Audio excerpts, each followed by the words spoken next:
Hi friends, నేను మీ భాస్కర్ మేకల. So మొత్తానికి సెకండ్ డే ఓటింగ్ ఎలా ఉంది ఏంటి అని అంటే, సో మామూలుగా కాదు, నిఖిల్ ఎఫెక్ట్ అనేది సోనియాకు మామూలుగా లేదు. అసలు నిఖిల్ వల్ల సోనియా వెళ్ళిపోవడం ఏంట్రా అని అనుకుంటున్నారు కదా.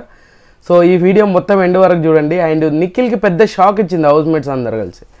ఏంటి అని అంటే, హౌస్ మేట్స్ అందరూ కలిపి నిఖిల్కి, ఎవరైతే నిఖిల్ క్లాము సీతా క్లామ్, కొత్తగా సీత అయితే చీఫ్ అయింది కాబట్టి ఇద్దరికి టీమ్ వైజ్ మళ్ళీ డివైడ్ అనేది ఆప్షన్ ఇస్తాడు. ఆ ఆప్షన్ ఇచ్చినప్పుడు ఏమవుతుందంటే, సోనియా పృథ్వీ తప్ప నిఖిల్ టీంకి వెళ్ళడానికి ఎవ్వరూ ఇంట్రెస్టింగ్గా ఉండరు. ఇదేంట్రా బాబు అని అనుకున్నా. నిఖిల్ మరీ స్ట్రాంగ్ కదా, ఎందుకు వెళ్ళట్లేదు అని అనుకుంటారు కదా. సో అక్కడ సిచ్యువేషన్ ఏమైపోతుందంటే, అందరు కలిసి సోనియా సైడే వెళ్ళిపోవడానికి రెడీగా ఉంటారు. అండ్ ఓవరాల్ కంప్లీట్గా హౌస్, ఇంకా వాళ్ళ ముగ్గురు తప్ప మిగతా హౌస్ మేట్స్ అందరూ ఆపోజిట్గా ఉన్నారు. సో నిఖిల్కి సోనియా పృథ్వీ తప్ప మిగతా వాళ్ళందరూ అపోజిషన్ అయిపోయారనమాట. సో ఇది ఎంత దారుణం. అసలు నిఖిల్ ఎంత ఫేవరబుల్గా ఉండాలి. సో నైనికని సేవ్ చేసినా కూడా నైనిక ఆ టీంలోకి వెళ్ళడానికి ఇంట్రెస్టే చూపించలేదు. అండ్ నెక్స్ట్ విష్ణు చాలా వరకు ఆమె డైరెక్ట్గా స్టేట్మెంటే పాస్ చేసేసింది. ఆల్రెడీ ప్రోమోలో కూడా వచ్చింది కాబట్టి ఏం చెప్పింది, నాకు ఆ టీంలో ఇంపార్టెన్స్ అనేది కనిపించట్లేదు అని చెప్పేసి అని అన్నది. అంటే ఈక్వల్ టు మొత్తం అంతా ఆ ముగ్గురు చుట్టే, సోనియా చుట్టే హౌస్ మొత్తం నడుస్తుంది అనేది క్లియర్గా అర్థమవుతుంది.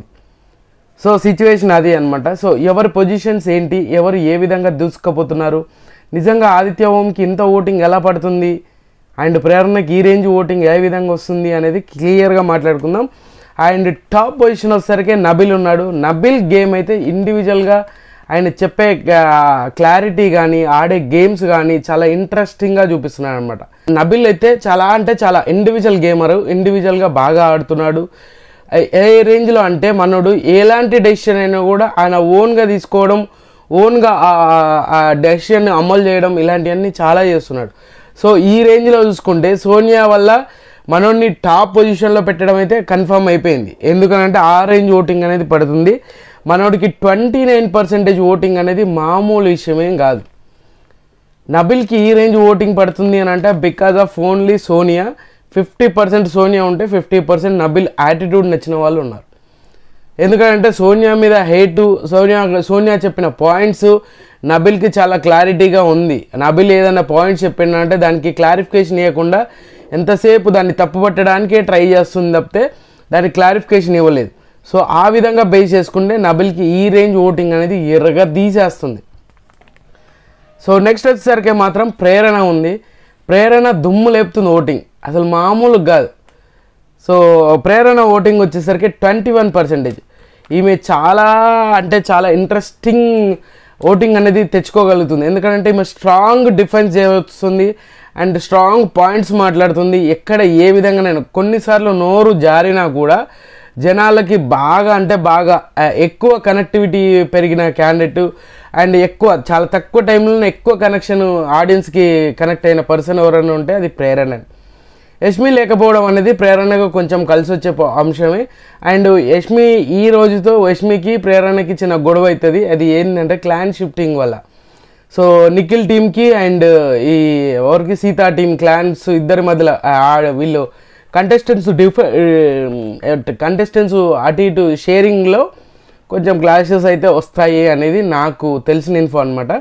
సో ప్రేరణ అండ్ యష్మి వీళ్ళిద్దరు స్వాప్ అయ్యి సీతా టీంలోకి ప్రేరణ టీంలో మన యష్మి నిఖిల్ టీంలోకి వెళ్తుంది అని చెప్పేసి మనకు ఇన్న ఇన్ఫో అనమాట. కొంచెం చిన్న క్లాషెస్ అయితే జరుగుతాయి. తర్వాత పొజిషన్ వచ్చేసరికి మణికంఠ ఉన్నాడు.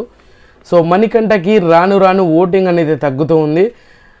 ఇక్కడ ఇంట్రెస్టింగ్ పాయింట్ ఏంటంటే, కొన్ని సిచ్యువేషన్స్, కొన్ని అన్అఫిషియల్ ఓటింగ్లలో సోనియా టాప్లో ఉంది కదా, సోనియా సెకండ్ పొజిషన్లో ఉంది, సోనియా థర్డ్ పొజిషన్లో ఉన్నదని చాలామంది అడుగుతున్నారు.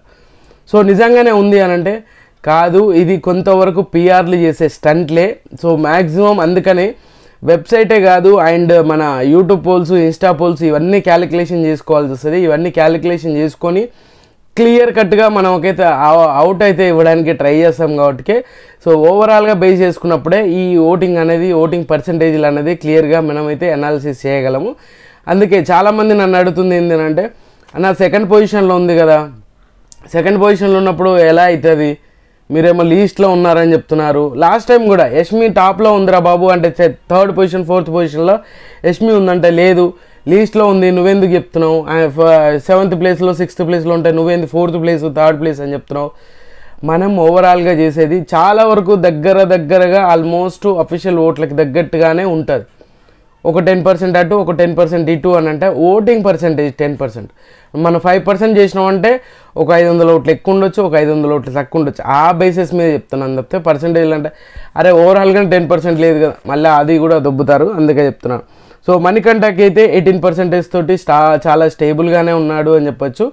సో తర్వాత పొజిషన్ సరికి ఆదిత్య ఓం గారికి 15% ఓటింగ్ అనేది నడుస్తుంది. సో ఈయనకు బయట ఫాలోయింగ్ చాలా బాగుంది. అంటే ఈయన చేసిన మంచి పనిలోని ఈయన మంచి యాటిట్యూడ్, మంచి క్యారెక్టరు ఇలాంటివన్నీ ఉండడం వల్ల జనాలు బయట ఈయన కోసం ర్యాలీలు, ఫ్లెక్సీలు ఇవి కూడా కట్టి ఆల్రెడీ సోషల్ మీడియా నడుస్తుంది. అండ్ కొన్ని మెయిన్ స్ట్రీమింగ్స్ కూడా చాలా వరకు ఈ కవర్ చేసింది. ఈ టాపిక్ ఏదైతే ఉందో వాళ్ళ యూట్యూబ్ ఛానల్స్లలో కూడా, అంటే మెయిన్ స్ట్రీమింగ్ యూట్యూబ్లలో కూడా దాంట్లో కవర్ చేశారు. అంటే ఆదిత్య ఓంకి ఈ రేంజ్ పర్ఫార్మెన్స్, ఈ రేంజ్ సపోర్ట్ ఉందా అని చెప్పేసి అందరూ ఆశ్చర్యపోయే విధంగా మనోడికైతే అది ఉంది. బట్ ఇంకోటి ఏంటంటే ఇక్కడ కూడా సోనియానే, ఆదిత్యాన్ని లేపడానికి సోనియాను. కొన్ని విషయాలు సోనియా, విష్ణు వీళ్ళు మాట్లాడిన మాటలు పెద్దరికము, ఏజ్ గురించి మాట్లాడేసి ఆయన ఎక్కడికో తీసుకెళ్తున్నారు అనమాట. సో అది నాకు ఏం అర్థం కావట్లేదు. ఆయన ఏజ్ని తీసుకొచ్చి మాట్లాడేసి ఏదో చేద్దాము అని అంటే కాని పని. సో ఈసారి ఖచ్చితంగా ఆదిత్య ఓం గారు సేవ్ అయిపోతారు అని అంటే ఖచ్చితంగా సేవ్ అవుతారని చెప్పొచ్చు. ఎందుకంటే మనోడు గేమ్ అర్థం కాకపోయినా అర్థం చేసుకోవడానికి ట్రై చేస్తున్నాడు, ఎదుటోడు చెప్పింది కొంచెం వినడానికి ట్రై చేస్తున్నాడు. ఏదైతే వేరే వాళ్ళు పాయింట్ చెప్పారో ఆ పాయింట్ని రెక్టిఫై చేసుకోవడానికి ట్రై చేస్తున్నాడు. ఇంకొకటి మెయిన్గా చెప్పుకోవాల్సింది ఏంటంటే ఏదైనా సిచ్యువేషన్ వచ్చినప్పుడు స్టాండ్ తీసుకోవట్లేదు అని హౌస్మేట్స్ అందరూ కలిసి ఒక చేస్తున్నారు. సో అక్కడ స్టాండ్ తీసుకోవాలంటే ఏది నిజము ఏది అబద్ధం అని తెలియాలి. అక్కడ సంబంధమే లేకుండా ఇష్యూ చేశాడు మన నిఖిల్. సో అక్కడ ఆయన ఉన్నాడు, హౌస్లో అంత ఉన్నాడు అంటే ఆయన ముందు నిజంగానే ప్రేరణ అంత అడావిడి చేసినట్టుగా, ఆ రేంజ్ రచ్చ చేసినట్టుగానైతే కనిపించలేదు. అక్కడ స్టాండ్ తీసుకోవాలని అన్నప్పుడు అక్కడ ఎవరున్నారు? సో విష్ణుప్రియ లోపలకి వచ్చి ఇలా చేసారు, నాకు జైల్లో కూడు పడేశారు అని చెప్పేసి అన్నప్పుడు అక్కడ ఉన్నది ఎవరు? దాన్ని క్వశ్చన్ చేయాల్సింది ఎవరు? ఆదిత్య ఓంకి అక్కడ సంబంధం ఏముంది? సో తీసేయడానికి లాజికల్ పాయింట్స్ అవసరం లేదు. వీళ్ళకేంటి అని అంటే మనోడు ఒకడు బకరా దొరికాడు కదా వేసేద్దాము అనే రేంజ్లో చూస్తున్నారు. కానీ ఆడియన్స్ అలా చూడరు కదా, మీరు బకరాలు అవుతుర్రు కానీ వీళ్ళు కాదు కదా. ఈ బేసిస్ మీదనే ఇది జరుగుతుంది. ఆదిత్య ఓంకి 15% అండ్ చాలా స్టేబుల్ ఓటింగ్ పడుతుంది, చాలా స్టేబుల్ ఓటింగ్ అయితే పడుతుంది మనోడికైతే. సో తర్వాత పొజిషన్ వచ్చేసరికి పృథ్వీ ఉన్నాడు 9%, సోనియా ఉంది 8% ఓటింగ్ తోటి. సో మీకు అర్థమైంది అనుకుంటా.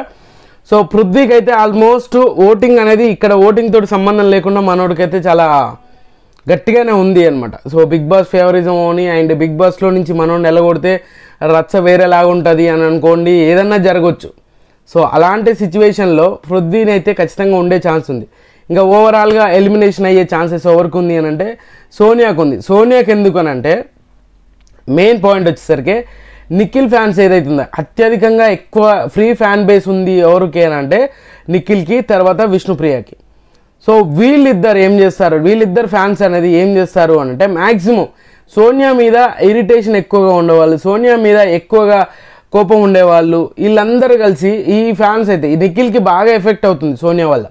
సో అది క్లియర్గా సో ఆయనకు అర్థం కాకపోయినా కూడా బయట ఆడియన్స్కు ఆయన ఫ్యాన్స్కి అర్థం అవుతుంది కాబట్టి సో ఖచ్చితంగా మనోడు ఎన్ని చేసినా ఏం చేసినా సో మనోడి మీద ఫ్యాన్ బేస్ అనేది ఆ విధంగానే ఉంటుంది కాబట్టి అప్పుడు ఏం చేయాలి, సోనియాని ఎట్టి పరిస్థితుల్లో ఎలిమినేట్ చేయాలని ఆపరేషన్ సోనియా లాగా క్రియేట్ చేశారనమాట.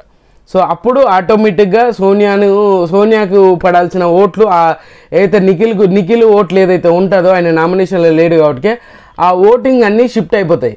అప్పుడు ఏమైపోతుంది, ప్రేరణ కావచ్చు, మనీ కావచ్చు, వాళ్ళకు సెకండ్ ఆప్షనల్గా ఉన్న వాళ్ళందరికీ ఓట్లు ఇస్తారు.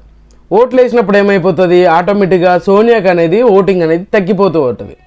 సో మిగతా వాళ్ళకి ఓటింగ్ పెరుగుతూ ఉంటుంది. సోనియాకు ఫ్రీ ఫ్యాన్ బేస్ ఉన్నా కూడా అక్కడ ఆటోమేటిక్గా ఆమె ఏం చేయలేని సిచ్యువేషన్లోకి అయిపోతుంది అప్పుడు.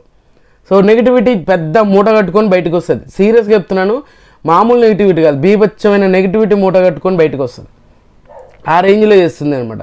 సో ఒక్కసారి ఫస్ట్ ఉన్న సోనియా కానీ వస్తే ఖచ్చితంగా ఈమె కూడా ఒక టాప్ 5 కంటెండర్ రా అని చెప్పేసి అనుకోవచ్చు. ఆదిత్య గారు చెప్పినట్టు ఫస్ట్ 3 days ఏదైతే ఉందో ఆ 3 days ఉన్నట్టుగానే సోనియా ఉంటే ఖచ్చితంగా మనం చెప్పాల్సింది ఏం లేదు, టాప్ 5 ఖచ్చితంగా రా అనే రేంజ్లో ఉండేది. అలాంటిది వీళ్ళిద్దరిని అడ్డం పెట్టుకొని నిఖిల్ అట్లనే అయిండు, సోనియా అట్లనే అయిపోయింది. సో మొత్తానికి ఈ ముగ్గురే ఒక టీం లాగా హౌస్ మొత్తం ఫామ్ చేసేసింది కూడా, ఆల్రెడీ క్లియర్గా అర్థమవుతుంది మీకు ఈరోజు. సో అందుకే సోనియాకి వేరే వాళ్ళ ఫ్యాన్స్, ఇప్పుడు Vishnupriya fans and Nikhil fans వీళ్ళిద్దరు ఏం చేస్తారంటే ఆల్మోస్ట్ పృథ్వీకి కొన్ని వేస్తారు, ఎందుకంటే నిఖిల్ ఫ్యాన్స్ కాబట్టి పృథ్వీకి కొన్ని పడతాయి, మిగతా వాళ్ళకి కొన్ని షిఫ్ట్ అవుతాయి. సో ఇక్కడ విష్ణుప్రియ ఫ్యాన్స్ ఆమె ఎట్లాగో నామినేషన్లో లేదు కాబట్టి ఆమె ఫ్యాన్స్ కూడా వేరే వాళ్ళకి వేస్తారనమాట ఖచ్చితంగా. విష్ణుప్రియ ఫ్యాన్స్ కూడా వేరే వాళ్ళకి ఎక్కువ వేస్తారు, ఓట్ బ్యాంక్ ఎక్కువ ఉంది కాబట్టి చెప్తున్నాను వాళ్ళ గురించి. సో ఆ విధంగా బేస్ చేసుకుంటే ఖచ్చితంగా ఈసారి ఆదిత్య సేవ్ అవుతాడు.